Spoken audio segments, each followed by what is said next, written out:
Philosophical chairs is a versatile way to get students speaking and listening to one another. It's a student-centered strategy that can be used in any content area and a variety of topics. It's set up like a debate, with the explicit objective for students to be open to changing their minds. It provides a protocol for students to practice respectful dialogue while providing evidence for claim using prior knowledge, logical reasoning, and organized thinking. Other names for the strategy are values continuum, forced debate, and this or that. A good idea to help students foster conversation is to provide them sentence stems for politely disagreeing, adding on to someone else's comments, and redirecting the conversation back to the topic.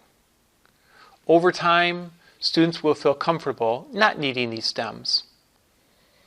The teacher creates a statement that has at least two possible positions: agree or disagree.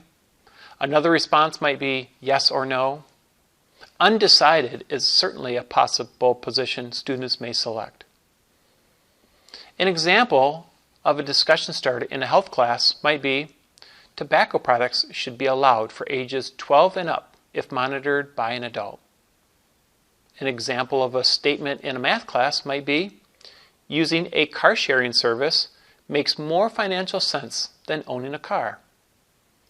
The statement doesn't have a right or wrong answer, but is relevant to the content. To start the discussion, the statement about the topic is presented to the class by the facilitator. The facilitator could either be a teacher or a student. All students spend about 3 to 4 minutes writing their ideas about the statement. Students decide which position they'll take on the statement along with their rationale: yes, no, or undecided. Once students have had sufficient time to write down their position and rationale, divide students into different positions: yes, no, undecided. Students move to one side of the room if they are the yes position, the no is on the other side of the room, and undecided is in the middle of the room. The facilitator moderates the discussion. They read the statement, call on students to speak, and gently remind students to stay focused on the topic.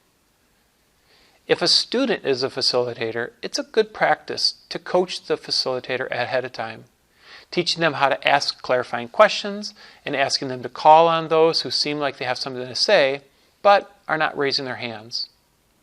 The teacher may want to model the facilitator role for the first few times this activity is used. As the discussion begins, the first person to speak gives a clear rationale for their belief. The next student must then summarize what that person has said before they share their thoughts. Throughout the discussion, the teacher should keep notes on which students are participating and what they're adding into the discussion. The two sides alternate speaking at first. As students become more familiar with the protocol, the class gets better at listening and respecting each other. It's normal for students to relax about the order. Everyone still contributes. Students are allowed to switch sides at any time. They don't give an explanation. They just move. They frequently speak up after moving and share what points change their mind, and then add their thoughts. Students who are undecided never have to pick a side, but they do have to share what they see as the strongest points from either side and say why they thought those points were the most compelling, even if they were not ultimately convinced. The discussion lasts about 10 to 15 minutes. To end the discussion, the facilitator shares their opinion at the end of the discussion. Students then write a reflection that includes a comment that most challenged their thinking, whether they changed their mind or not, and how open-minded were they at the start of the conversation. Some reflection starters might include, I changed my mind because. I didn't change my mind because, but I learned that. Before starting any speaking and listening activities, it's important to have discussion norms. Some Class norms might include one person speaks at a time, look at the speaker and use body language that shows you're listening, restate what the person before you said, let 3 on your side speak after you before you speak again, and gently and quietly remind others if they're not following the norms. In conclusion, philosophical chairs is a versatile way to get students speaking and listening to one another.